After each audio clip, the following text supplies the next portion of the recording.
Humble, my man. Who are you? I am Humble the Poet. I am Toronto born and raised. I'm a writer. I put words together in so many different forms. I have a few books out, four to be exact. I've worked extensively in music, spoken word poetry, and now I'm developing TV scripts and Ooh, trying to write a musical and doing all the stuff. Yeah. wow. What do words do for you? Like, how do they light up your soul? Um, I think recently I've kind of like really broken down the mechanics of it as I've been trying to figure out my next steps, and I think a lot of it does have to do with like intellectual, symmetry. Mm, From the context of like, ooh, this feels good. It fits in a pocket really well, and I think that's somewhere between sounding smart and sounding poetic. I think if it's too poetic, it might, trail off. And if it's too smart, it feels like I'm reading a textbook. But finding something in between, like a little mm. sweet spot, just ends up becoming amazing. And I think it's also just making sense of things, just kind of revisiting things over and over and over until it fully makes sense. And then coming across just other great communicators that say a lot, using very few syllables and really enjoying that kind of art form. So when did this come into your life? Like when did because I know you were a teacher for a while, but like did you always know that words and poetry and just this whole journey you're on right now, like were there signs that you knew that you'd be doing this at one point? Yeah, I remember being 8 and writing a book. When you're in elementary school, you just write stories, and Yeah. they bind them, and somebody types them up, and you draw pictures underneath the text. And I wrote a really hilarious yet problematic story called "Revenge the Teacher," which is just about my teacher, page by page, killing each student that annoys her. And it was a horrific ripoff of Friday Nightmare on Elm Street. Yeah, yeah, yeah. It's like one of those where it's just like, you have a bunch of characters, and then Freddy slowly comes after each of them. I just did the same thing, but it's just like, oh, well, here we have Miss Snow, a really nice teacher. All the kids are bad, and then one day she snaps, and then now she sticks one kid's head in the pencil sharpener. She throws another kid off the roof. Just funny stuff, right? But I mean, it hit, and the teacher let me read it. I didn't get flagged or anything for it, I was gonna but say, did she get suspended for yeah, writing that? no, this is in the good old days where that Yeah. stuff wasn't acknowledged. But and as I said, in retrospect, it really just was ripping off the movie, but there was something around doing it, and the attention it got, but then also just having a lot of fun being creative with it. And I think that was probably the beginning. And then, falling in love with hip hop, spoken word poetry, and music, literary arts was always something really interesting. And probably because I didn't have the craft or technical skills to create visual art. Yeah. I couldn't draw a face if my life depended on it. And so I think that's kind of where it all began. And then it really probably was spending the rest of, my teens and early adulthood suppressing it to be quote unquote realistic and take a realistic route. But I think when you discover your thing, that's not an option. Like it Yeah, will yeah. chew away at you and just chip away at you until you finally honor it, which I So finally what did. was yeah, what was that kind of breaking point for you?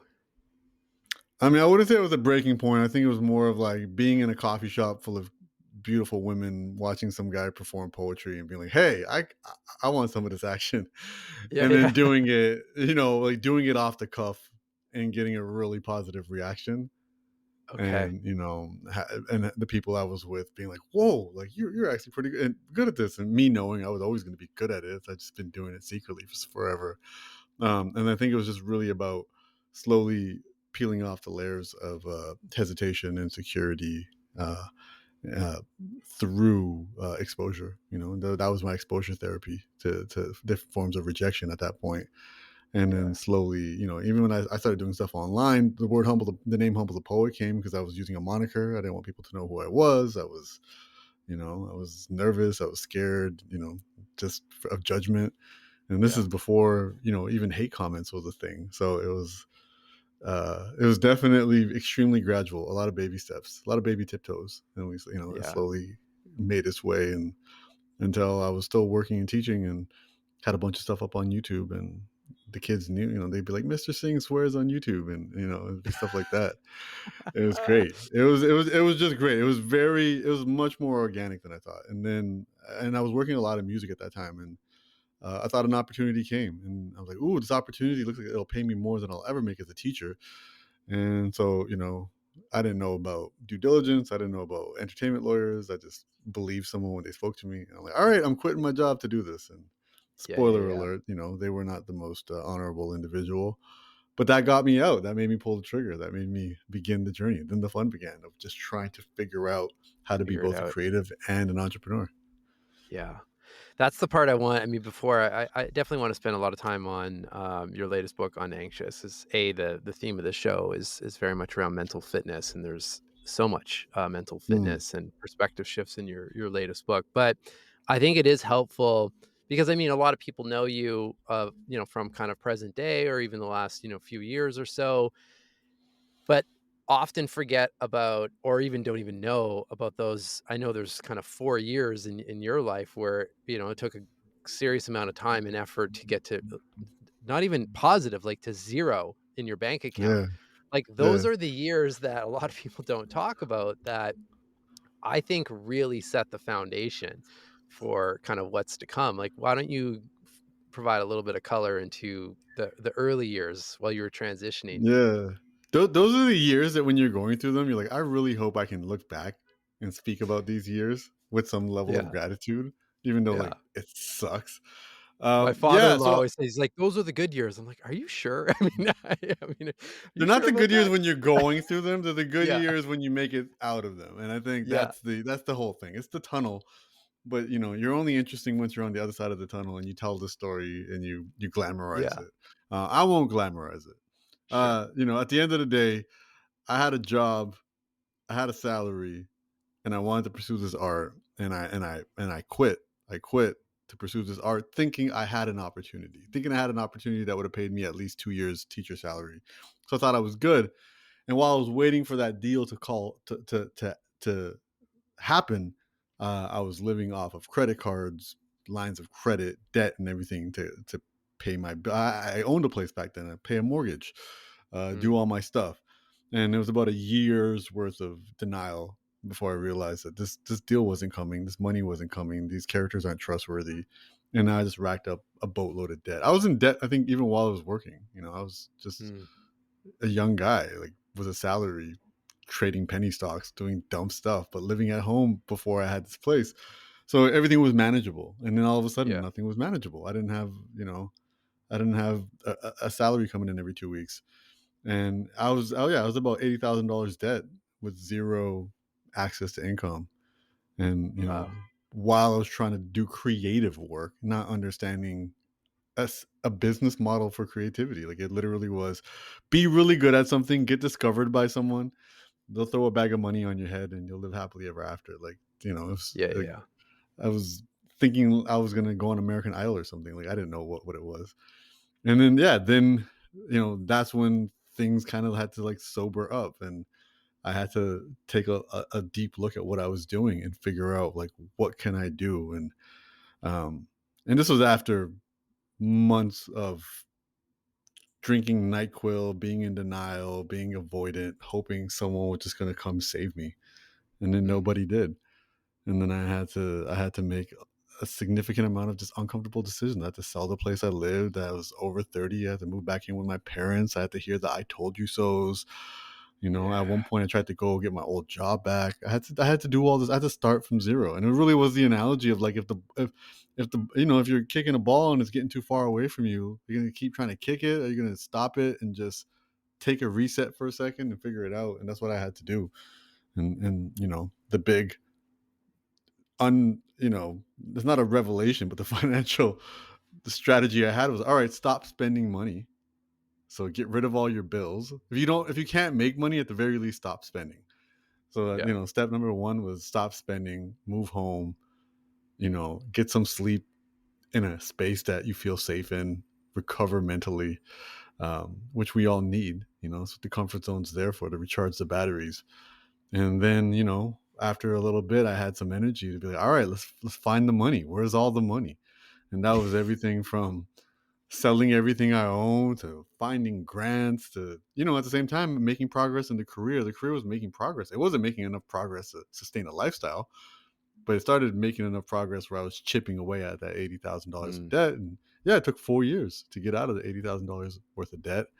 Um, so it probably took 4 years to make $80,000. Let's say that it wasn't yeah, $80,000. yeah, yeah. I wasn't taking a portion of my earnings to pay this debt off. Everything I made was paying the debt off, 'cause I was living at home at this point. Cut up all my credit cards. I remember vividly, like, if I like took my parents' car to like into downtown Toronto, I would like stand by the meter with cash, waiting for someone with a credit card to I'd give them the cash so they could buy me a ticket. So I didn't have a credit card to even pay for parking. Yeah. And yeah, it just made all the uncomfortable, just elbow grease decisions to get myself out of this debt. And then by the time I got myself out of this debt, I had all these amazing financial habits, which was like, oh, Oh, yeah, that's yeah, true. yeah. It was just like, wow, I learned how to live very frugal. Yeah, like when I was teaching, I was doing dumb shit like buying Burberry scarves for $200. And as a teacher, because I was just, I didn't Yeah. have any bills. And then, when I left teaching, I had a rental property and I moved into it. Like I kicked my tenant out and I moved into it myself. So I lost that income as well. And Mm, then so that rental property, selling that uh helped with some of the I didn't own it for long, so I didn't like it wasn't a flip. But yeah. But by the time I got out of debt, I had built some really quality financial habits. I learned how to be really, really, really cheap, but also learned how to like, I wasn't suffering. So I'm like, wait, I don't actually need like now that I could afford stuff or potentially afford stuff, I actually don't need the stuff. Like it's not, I'm no longer. In the beginning, I was the kid looking through the window at all the people with the nice stuff, and then living long enough without the stuff, I was like, oh, I kind of don't need the stuff. And then when things went really well, I still didn't get the stuff.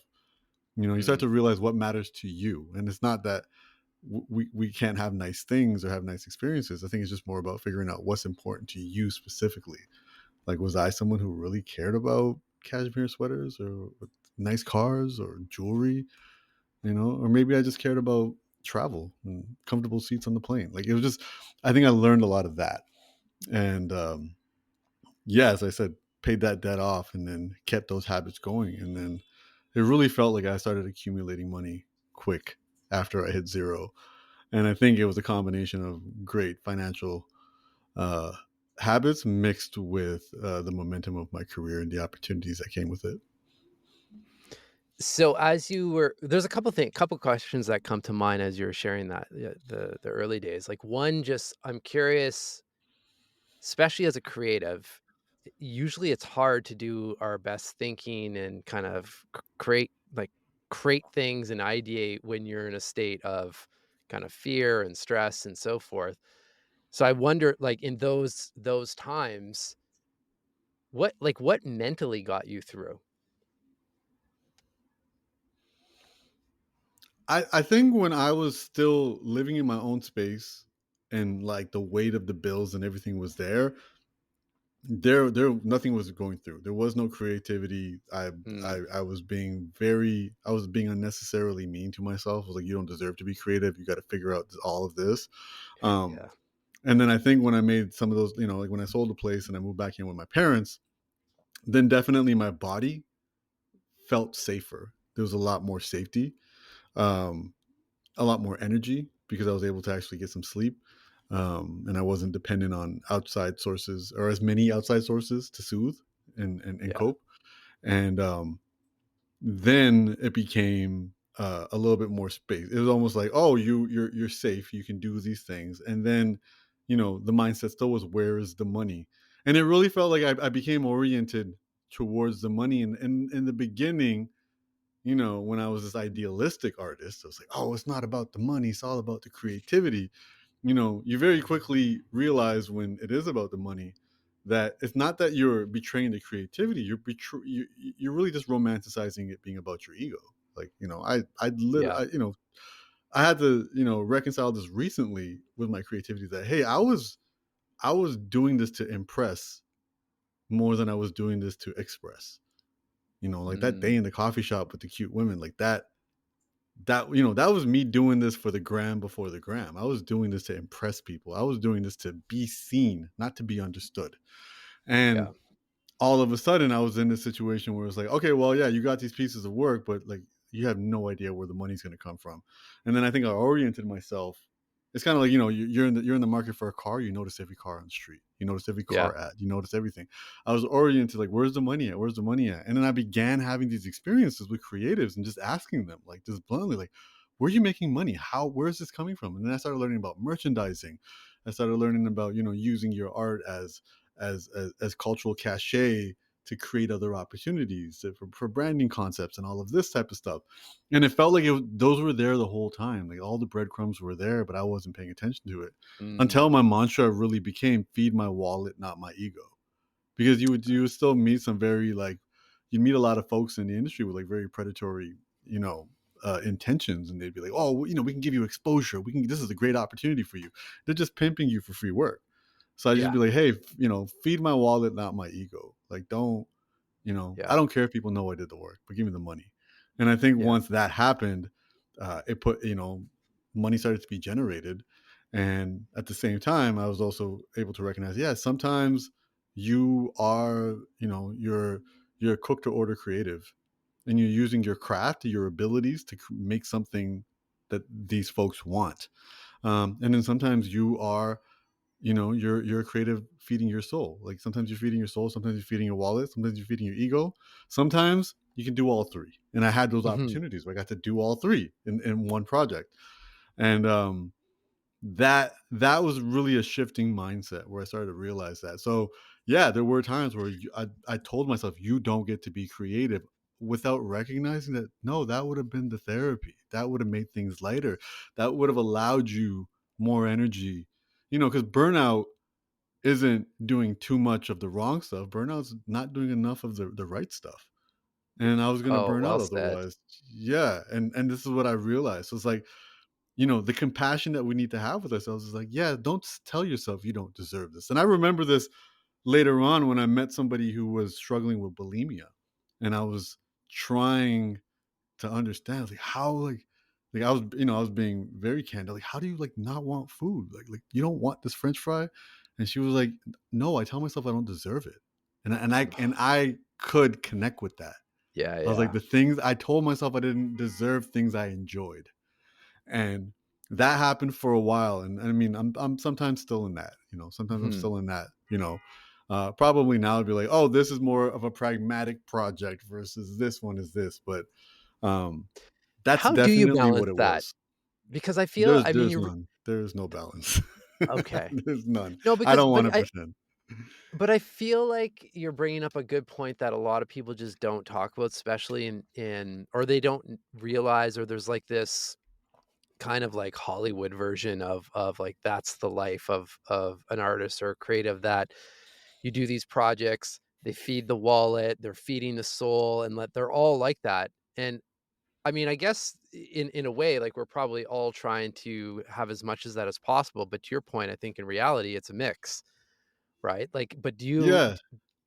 do you like how do you have a process, or do you do like a bit of a review on like, okay, here's what's going on. Like I'm out of alignment maybe on this one. There's too much of the wallet feeding versus like my creativity's just not being challenged. Like how do you see that? Yeah, no, you're absolutely right. So I think when I first noticed this is when I got a gig in India, and then after getting the gig in India, I was invited to stay for another gig that was going to happen 6 weeks later. And there was these musicians like, hey, you can, one of the members of this DJ duo. He's like, you can live with me. I have the space. And it was the first time I got to like see a full time creative, like someone who pays their bills being a creative. And I Yeah. saw like he was making some beautiful abstract art with visuals, for his album. But then he was also making background music for like a Toyota commercial, Yeah. Yes, and that, exactly. and the Toyota Yeah. commercial is gonna give him enough money for like 6 months so he can make this weird stuff where he was making a Yeah. song honoring his dog who passed away, and and it was just no vocals, it's just audio, and it was just like super weird, and he played gigs where people took acid and just listened, and I Yeah. saw that, you handle that, and then also the administrative part. Like there's admin, there's emails, there's Yeah. money, there's tax, there's all Yeah. of that. And you start to So true. realize all of the yeah, and it was just like, recognizing all of that where, you have this vision like, no, somebody else will handle this, the manager, the agent or whatever. And it's like, no, the more you start doing this, and as I said, the breadcrumbs that I know were always there ended up, once I've oriented myself, became a lot more aware of it. So I think a perfect example is when I wrote my first book, I crowdfunded it. I Mm, used Indiegogo, and I think it was $30. You'll get a copy of a signed book. $50 you get this, just different tiers. And then I had a $500 tier, and I said, hey, I'll come to wherever you are and do like a private performance. And then one yeah. day I got $1,000 contribution, and Okay. I looked at the email, and the email was like one letter at uh uh hbs.edu. I'm like, what the hell is this? And I had to like Google it, and it was Harvard.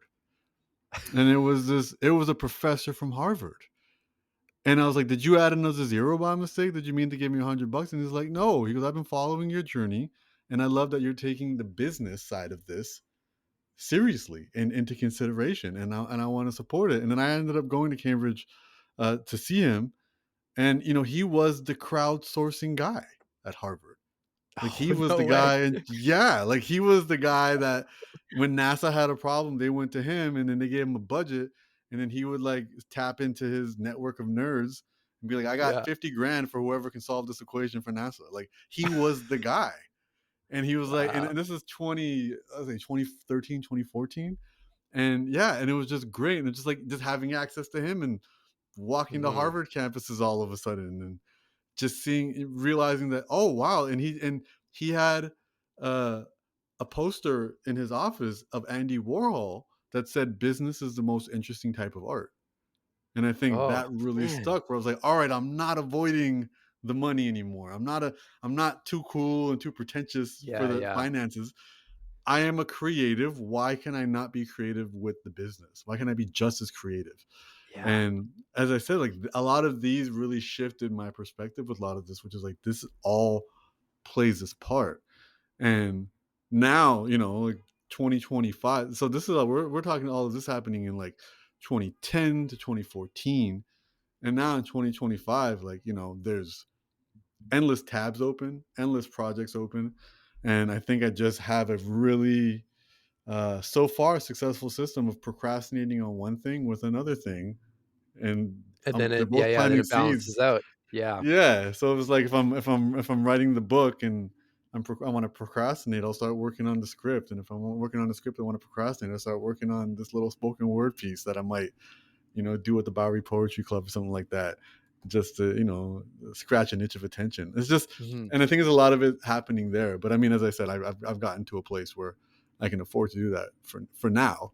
Yeah. But it's I think there's a lot of it like that where there wasn't there wasn't a need to try to like create this balance. 'Cause I think also with the word balance, if you think about it like logically, balance is like you achieve it for like 1 second and you lose it and you get it again. Yeah, So yeah. I shifted my mindset from balance to harmony.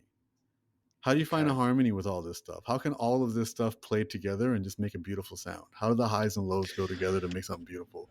So that's how I Well kind of looked at this more so.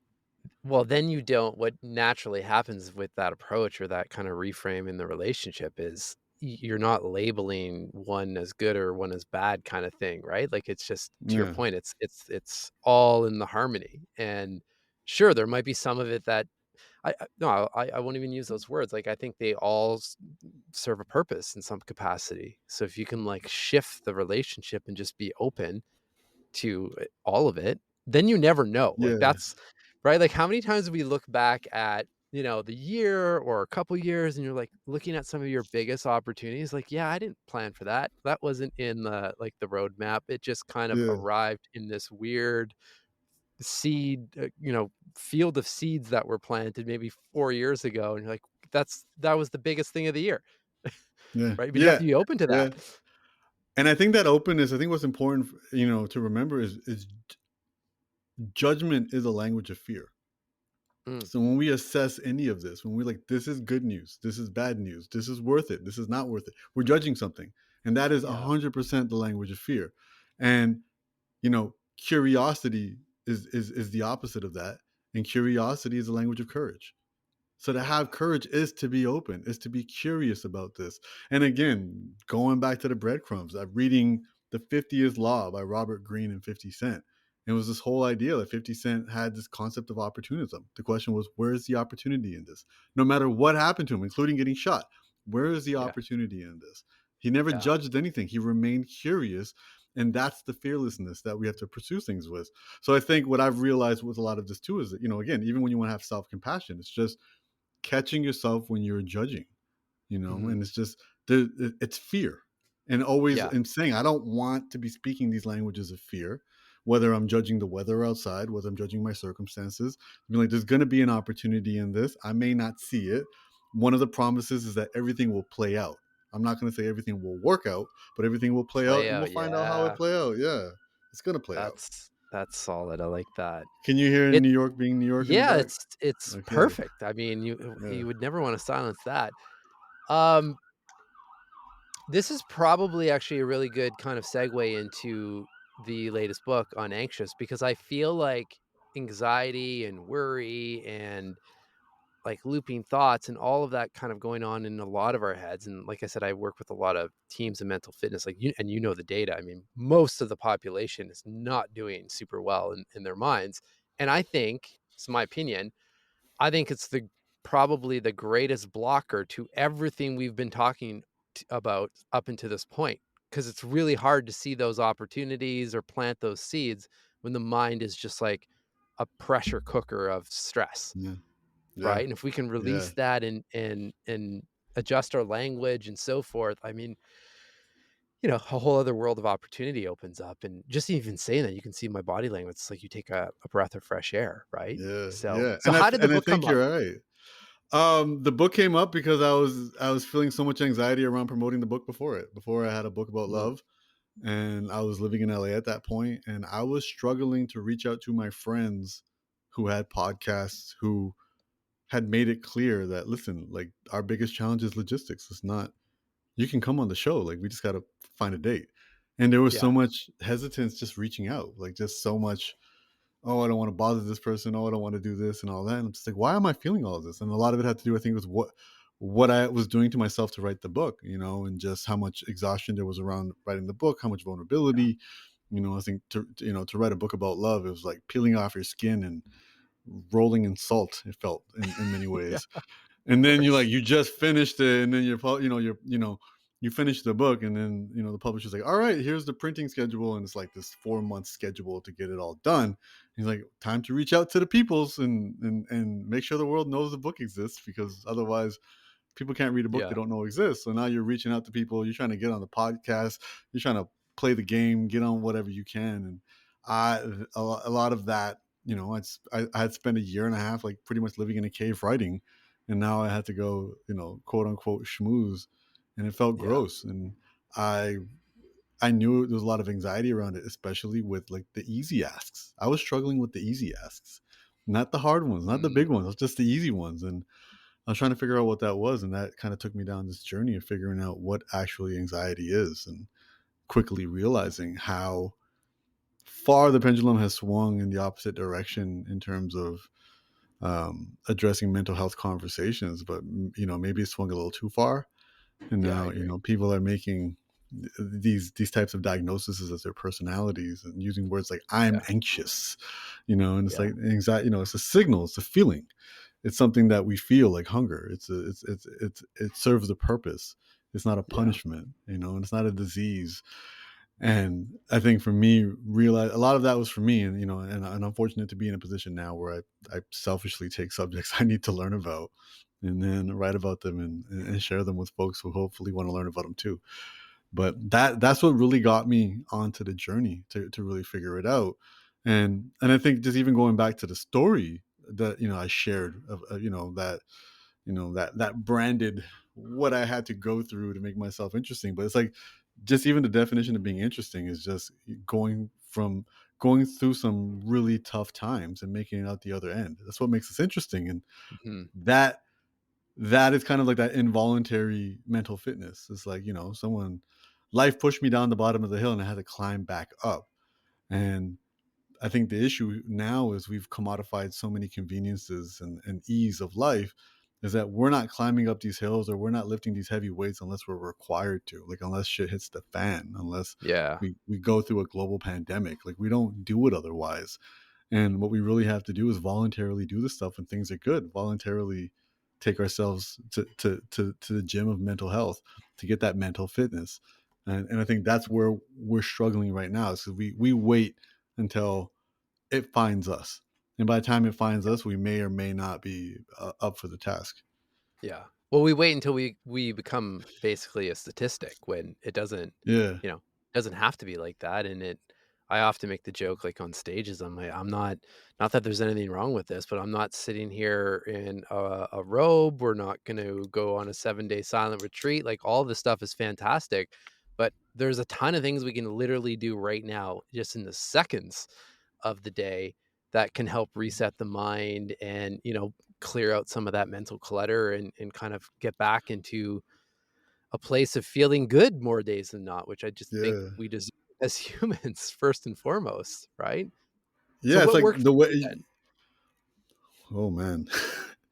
I mean, there's I a lot mean, in the book, but I'm curious about like what were the big unlocks to get you, I guess if I'm following your story, to make those easy asks easy, I guess, because they weren't easy.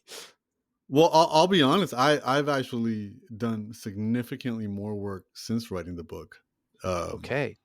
you know, significantly more work. Um, I did three. So, and again, this is, I totally respect anybody listening if they find this intense. This is for my journey, and also, as the Yeah. guy who wrote a book about it, I felt like I needed to do this. Um, I went on a very intense nervous system reset where Mm, I tried to identify and cut out as many sources of external dopamine as possible. So, okay. I went completely sober from all the usual suspects. Um, so no alcohol, so I was I didn't drink a lot, but I drank, smoked weed, um, mushrooms once in a while. I've had ayahuasca experiences, DMT, all that stuff. I've done all of those. I went Yeah. completely sober from that. I went completely celibate. Mm. I went celibate with other people, with myself, so no masturbation. That also meant, no external stimulations like porn, um, no multitasking. So, Ooh, no eating in front of the television. Yeah. No that's phone in the yeah, that's a bathroom. big No, one none when of you really that. think about it. That's the one where, that's the one where you have to trade, like all the other stuff was very Yeah, biological, and then you realize certain things are emotional. Like you're like, oh, I can't have sex anymore. Like that sounds horrific, and then after like 20 days, your body's like, yeah, cool, we're fine. And then when you start thinking about certain things like multitask, like, yeah, there's certain ones that are way more difficult than the ones you think. And it yeah, is an individual thing. You figure that out very quickly what sure. your relationship is to these things. Um, but yeah, so I did 90 days. I did 90 days of none of this, and our mutual friend Tony, he got to witness me in this, and he viewed it as a vacation from having to do anything when we hung out either. But yeah, I did 90 days, and it was just to regulate my nervous system's baseline lower. So I kind of viewed myself Mm, as having. So I was doing capacity training. I was trying to increase my capacity, and I think okay. that's something that's not really spoken about in the mental health space. Is we have to create capacity to deal with stuff, and then so Yeah. often we reduce our capacity with our life choices. We'll like drink a bunch of coffee on an empty stomach. We'll like stare at our phones in the first 3 seconds of waking up. And we're doing all this, we're already raising our baseline stress. So then when more stress comes, we hit our breaking point quicker. And now we jump into reaction mode. The amygdala Mhm. gets the steering wheel. And the amygdala always gets the steering wheel, but it holds it for a lot longer. And Yeah. the goal, yeah. So let's say if I was like a 7 out of 10 regularly, and I don't consider myself a very high strung individual, I think compared to most folks, um, as I don't have to, you know, commute to work in the morning. I don't have, a traditional day job. I don't particularly, I don't live in like the craziest parts of New York. I have space and all of the good stuff.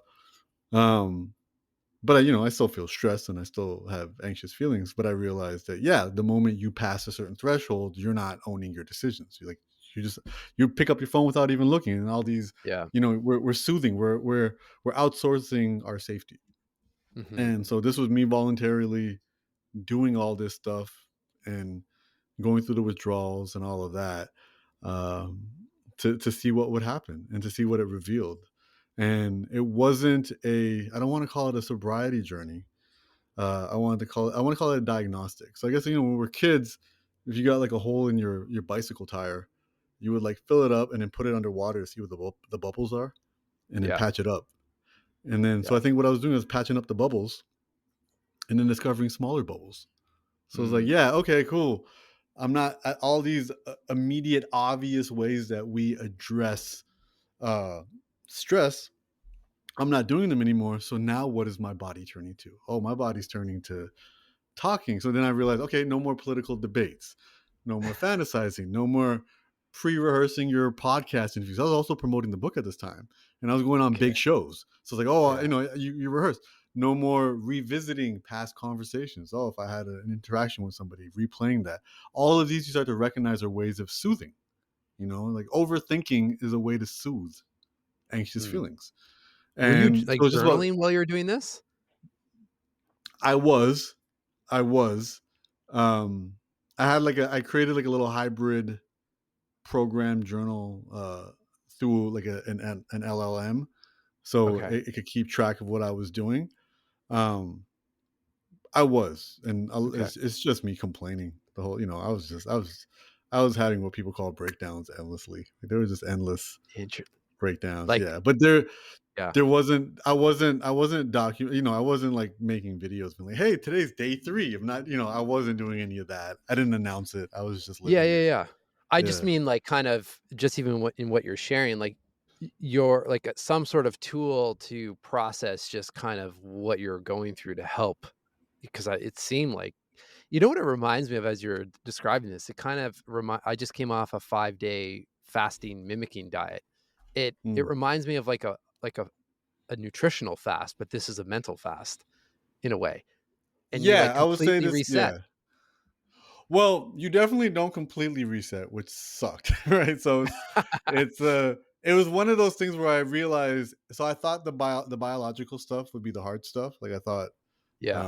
like the no sex would be hard, like the no, uh, or like you even like I smoked more weed than I drank, and I was like, oh, no more weed, and I did everything, like I made the decision and just stopped, right?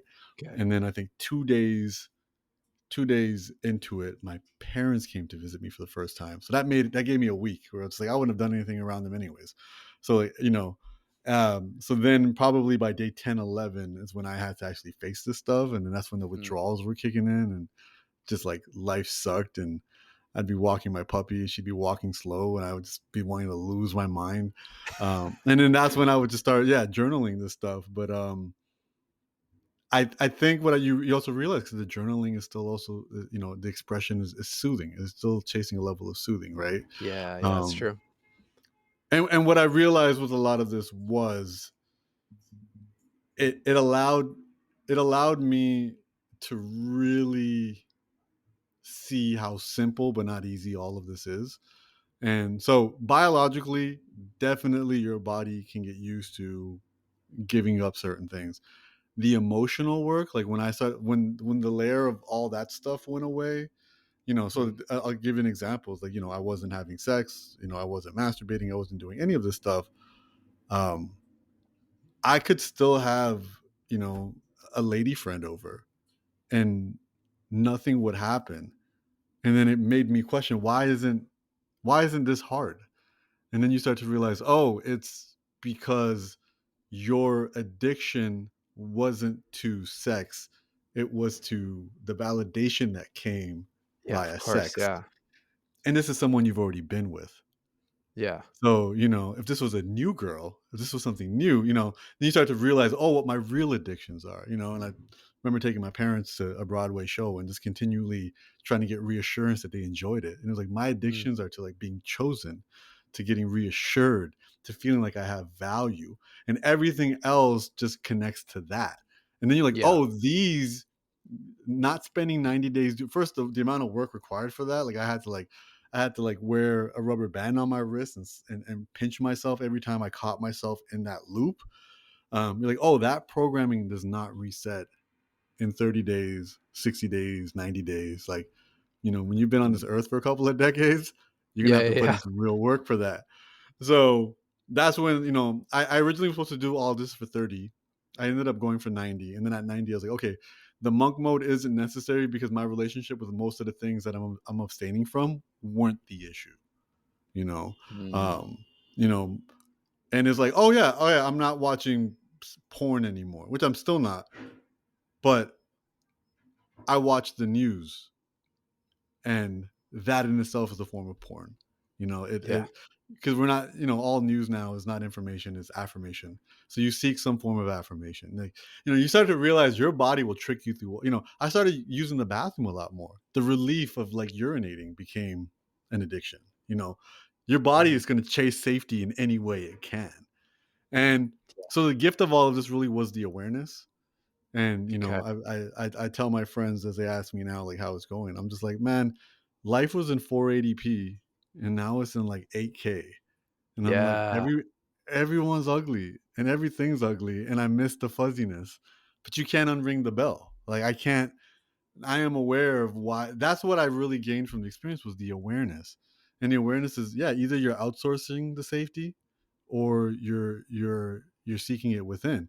And when you seek it when you seek it on the outside, you create a relationship of comfort and a memory of comfort, which is a craving, right? So now Mhm. you're being hijacked.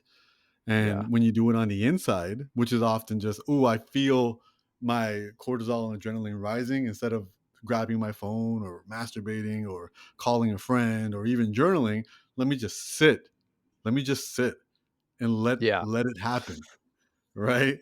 Yeah, And for then sure. you're harnessing, and you're like, that's really what it boils down to. It's just like either it's happening outside of you or it's happening inside of you. And if it's happening inside of you, you're building capacity. And then as you Mhm. build capacity, then more stuff can happen to you with you not reacting to it. Like I got to that point where it's just like, oh, this thing would have definitely set me off or triggered me, and now it's not. These thoughts would have set me off. Because a lot of anxious feelings we have too makes things feel urgent. Oh, It's just yeah. like someone sends you an email about something that matters to you. You're like, I got to reply immediately. Like you don't have to, but the anxiety makes it feel urgent. And Yeah. it's like all of a sudden less things felt urgent because I realized, I had a lower baseline. So maybe the same amount of adrenaline and cortisol was being triggered, but I was starting from a lower number. So I wasn't passing my threshold. Sure. And again, that's more biological than emotional at that point, or even psychological. But I started picking up the pattern. And so by day 90, I was like, all right, there's no need to be a monk anymore, because you'll eventually snap. But you realize, oh, this is what holds me back in life. This is what holds me back in terms of reaching out to so and so, or I reached out to so and so. They're like, yeah, come on the show, and then they don't give me a date, and then I gotta reach out again. And the former version of me was just like, well, they're gonna cut you off. They're gonna, and then the newer Yeah. version of me is like, yeah, so what? They cut you off. Like it is what it is. Like you'll survive. You've been cut off before. It's not a big deal. And and all of it just boils down to like where was I operating at what point. And I think we can all relate to that on some level where just seeing how your day starts. If you had a nice peaceful quiet day and then someone cut you off in traffic, you can deal with it much better than if you had a stressful day full of caffeine, 10 other things already went wrong, Mhm. and then all of a sudden someone cut you off in traffic. And I Yeah. think Well, that's what I realized is just setting my baseline much lower through denying myself of all the things that I normally turn to feel safe. is this what led to I heard you talk about this on The Breakfast Club, but kind of redefining your relationship or perspective around freedom? Is that where all this Absolutely, absolutely, yeah. okay, Because as I okay. said, like it's also that it's that concept of like uh thinking, we all have definitions of freedom, and a lot of us may think of it in terms of, in this capitalistic world, financial freedom. I want to have Mhm. the ability to like wake up whenever I want. I want to be able to go wherever I want. I want to be able to do whatever I want. And it's like, okay, cool. Like that might have a number attached to it. But it's Yeah. like, okay, let's assume you got that. So, I got that. Well, can I do whatever I want if my attention span is shot? Can I go wherever Yeah. I want if I'm overthinking every decision? And I catch myself doing that with the littlest things. And you know, I live in Manhattan. There's access to stuff everywhere, and so often you don't leave your bubble. You don't even leave the neighborhood. You know, and you become a creature of comfort. So you realize like this is kind of how I'm predisposed to be a creature of comfort, but that comfort now has hijacked us. That comfort has been monetized, and that comfort comes at the ultimate price of our resilience. So it's like, Mhm. we talked about, talking about, having to lift something that's emotionally heavy or mentally heavy. It's like it's the same thing. It's like moving furniture without ever going to the gym is going to cause injury. But if you go to the gym every day, you're much more set up for to move the furniture. It's the Well same thing said, with yeah. this. It's like that 90 days and the work that I'm still continuing to do is me going to the gym. And I'll be honest, I during the toughest times, I'm like, eventually I will fall in love with this burn. This is a different kind of burn, you know. Yeah. But like Yeah, running yeah. on the treadmill, it sucks, but I appreciate the burn. Lifting a heavy weight, it sucks, but I appreciate the burn. I'm like, I will learn to love this emotional, psychological burn. I'm being honest, I'm at 6 months now. Not everything. I haven't cut off everything anymore because that was bananas. But the burn sucks. I don't appreciate the Yeah. burn. I don't feel a sense of pride. It's really, really It's tough. hard. But the alternative is worse. And I think Worse. Yeah, that's the yeah. big one. Yeah.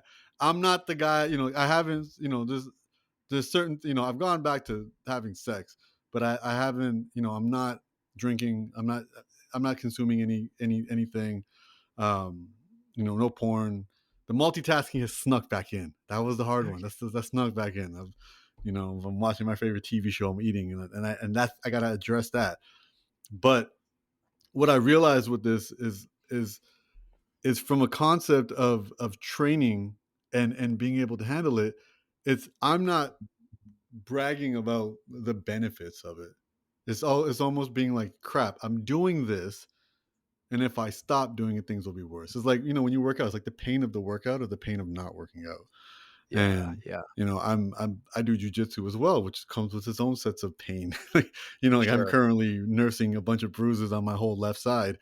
And it's like, yeah, but if I didn't do jujitsu, there would be a different kind of pain in my life. There might Mhm. be an insecurity about walking down the street. There could be whatever. And if I didn't go to the gym, there'd be a different pain of like, you know, n- atrophy or whatever. And it's the same thing where it's like, if I went back to some of those choices, I'd be experiencing a different pain.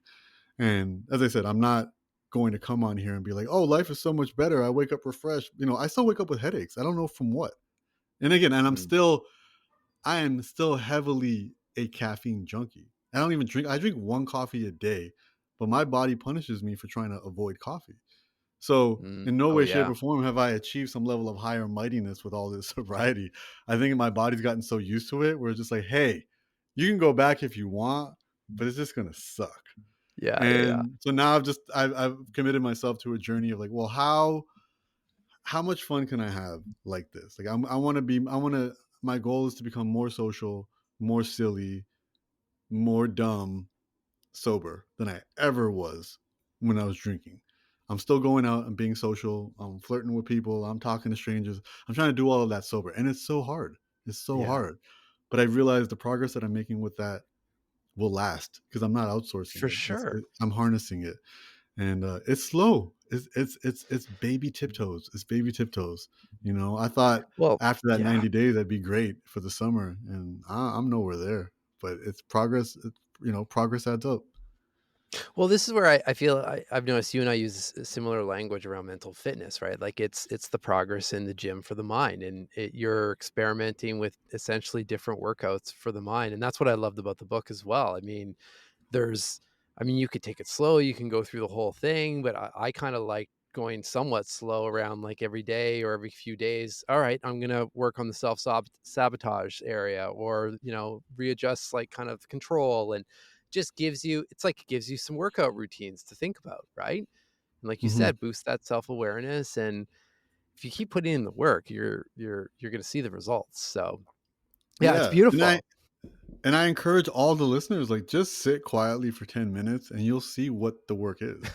Like, Yes, that's what this all so boils true. down to. Can you just sit quietly? Because you learn very quickly that because your body's not judging.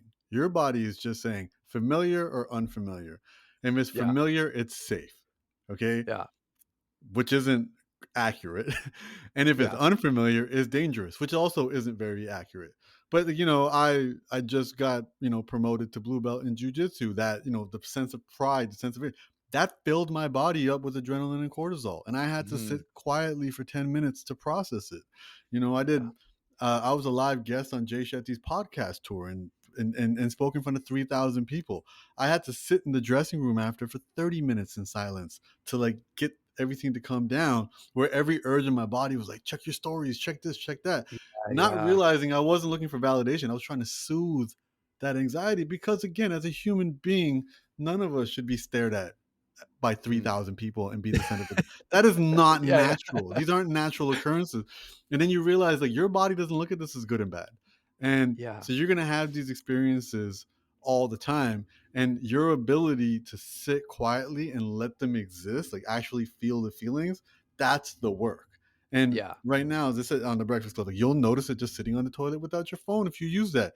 You'll notice all of this, and that's where the work begins. And it doesn't require a level of sophistication that even the book discusses. It really is Mhm. just sit there and let it suck. And my Yeah, mantra was, "This sucks, but I'm not going to die." Because your body thinks it will, and it's just like, "This sucks, but I'm not going to die." And we're going to repeatedly do this until our body figures it out. And it's just the curve, the learning curve, the getting used to it curve. It's not the same as going to the gym. Going to the gym after a long absence is like, yeah, I'm sore for a week and then I'm back to normal. This curve is, yeah, it's a different it curve. is, oh man, it is. And as I said, I just realized that the only reason I can't go back is just because I know I'm going back. And, Yeah. and it's just, and I'll feel, and I've had I've had setbacks. I've taken 2 steps back. I've done all those things, and it's fine. I've realized like the compassion, as I said, like the patience to realize that this progress is being made, but it's being made much shorter, much slower than you want it to be made, and the compassion is to stick with it and be nice to yourself on the journey, because being anything but nice to yourself is not going to help this journey, and being reassuring, like it's okay. Yeah, you didn't have the day you wanted to have today. That's okay. Like speak to that inner child that way, and that's the only way this progress gets made. So I am excited about sticking with it and seeing who I am, maybe by next summer or something. But at the same time, it's a lot of work, but it's not complicated work. It really isn't complicated. And I don't want to, and I think that's one of the things around, even after writing books, is just like, oh, it really isn't that complicated. And that, going back to my appreciation for intellectual symmetry, we make things sound nice, and that's why people like to read them, but that doesn't Mhm. necessarily lead to agency. That doesn't lead to action. Something I could say a really cool quote about something that we can clip for social media, but it doesn't lead to anybody doing anything. And then you Yeah, realize, yeah, well, Nike figured it out. They cornered it with those 3 words: just do it. yeah. And it's not going to really, you're not going to get better advice than that. And it's just do it. Well said, well said. Humble, this has been just you're a real blessing to honestly, I mean, I know you're a humble person, I mean, pun intended, I guess you can say, but you're a real blessing in this world, especially in the society we live in today where it's a bit wild out there. And I don't think it has to be. And a lot of what you talked about today, your books, your work, I think are good reminders that it doesn't have to be like that, while also giving us like simple and like you said, practical tools to just kind of slowly chip away at it, right? At wherever you are. I mean, especially this latest book finds you exactly at that place, and there's something for everyone, and you make slow progress, but it ends up becoming exponential over time, right? So thank you for what you do day in and day out. I know it's not easy, and we're out there, really with a lot of gratitude. So don't forget that. Thank you. No, I appreciate that deeply. And I think again, just a reminder for the listeners, simple doesn't mean easy. Simple just means it's simple to Yes. understand. Doesn't mean it easy to do. And I think what I'm always reminding myself too is, you know, the progress happens so slowly you don't notice it, but also Mm, that's the regression too. Like the damage of not doing it is happening so slowly that you don't realize it's happening. And the time's gonna happen regardless. How you want to spend it makes all the difference. And these feelings, the anxious feelings that we have, none of these are your fault. This is not an individual problem. This is a societal problem. Our entire society is set up to make us feel more anxious, and yeah. that's just the way it's set up. And this is not your fault. However, if you don't want to go mad, it is your responsibility to figure out how to deal with it. And that's what these types of conversations are really about. Well said. Well said. Well, thank you, brother. Thank you so much for having me.